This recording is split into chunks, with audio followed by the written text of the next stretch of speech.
बंधन अवश्य निर्मित होता है, किंतु कार्य का बंधन निर्मित नहीं होता पार्थ। तुम्हें कर्म और कार्य के बीच क्या भेद है, ये जानना आवश्यक है। सभी कर्म कार्य हैं, किंतु सभी कार्य कर्म नहीं। कर्म उस कार्य को कहते हैं जिसके साथ फल की आशा जुड़ी।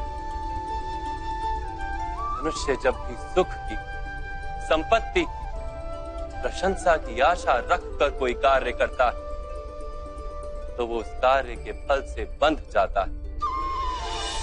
जब किसी कर्म को फल की आशा से किया जाए तो उसे सकाम कर्म योग कहते हैं, और जब किसी कर्म को बिना किसी फल की आशा से किया जाए तो उसे निष्काम कर्म योग कहते हैं। इसी कारण से उसे बार बार जन्म लेना पड़ता है। वास्तव में मनुष्य को कोई कर्म नहीं बांधता, उस कर्म से जुड़ी आशाएं उसे बांधती हैं। वो कैसे माधव?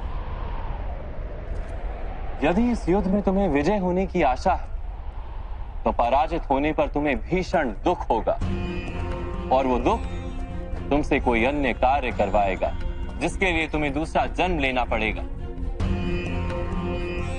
और यदि तुम विजयी हुए तो तुम्हारा अहंकार बढ़ेगा, और वो अहंकार तुम्हें विश्व विजय के लिए प्रेरित करेगा, तुमसे हत्याएं करवाएगा, और उसका पाप तुम्हें बांधेगा। विचार करो, यदि तुम्हें इस युद्ध में ना विजय का मोह और ना पराजय का भय, तो इस युद्ध के अंत में तुम्हें सुख प्राप्त होगा या दुख प्राप्त होगा? ना सुख माधव, ना ही दुख। अर्थात तुम्हारा सुख, दुख, हताशा, निराशा, अहंकार युद्ध के कारण नहीं है। युद्ध के साथ तुमने जो आशाएं बांधी हुई हैं, उसके कारण है। क्या ये सत्य नहीं है पार्थ?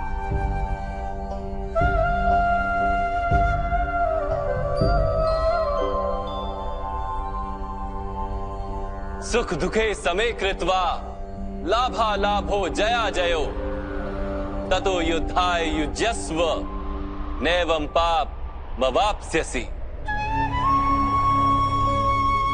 अर्थात सुख दुख को समान मानकर लाभ हानि जय पराजय का विचार किए बिना यदि तुम युद्ध करोगे कौन्तेय, तो तुम पाप के भागी नहीं बनोगे।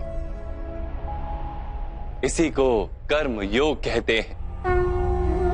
जो सांख्य का ज्ञान प्राप्त कर लेता है वो ये जान लेता है कि वो शरीर नहीं, केवल एक आत्मा है।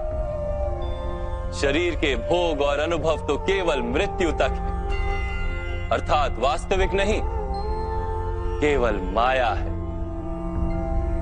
उसके लिए कर्मयोगी बनना सरल हो जाता है।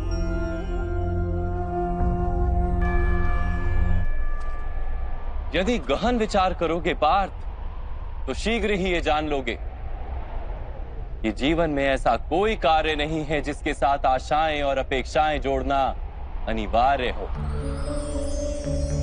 जब सृष्टि ही परमात्मा है और मनुष्य स्वयं परमात्मा का अंश है, तो सारे कार्य परमात्मा ही करते हैं। मनुष्य स्वयं कुछ नहीं करता।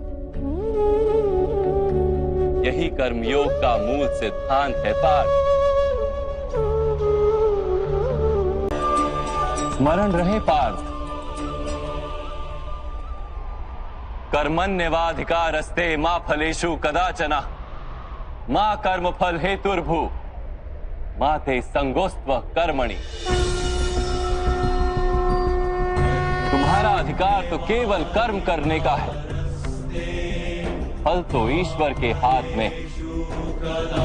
इसलिए ना कर्म से भागना उचित है और ना ही कर्म के फल की आशा रखना उचित है।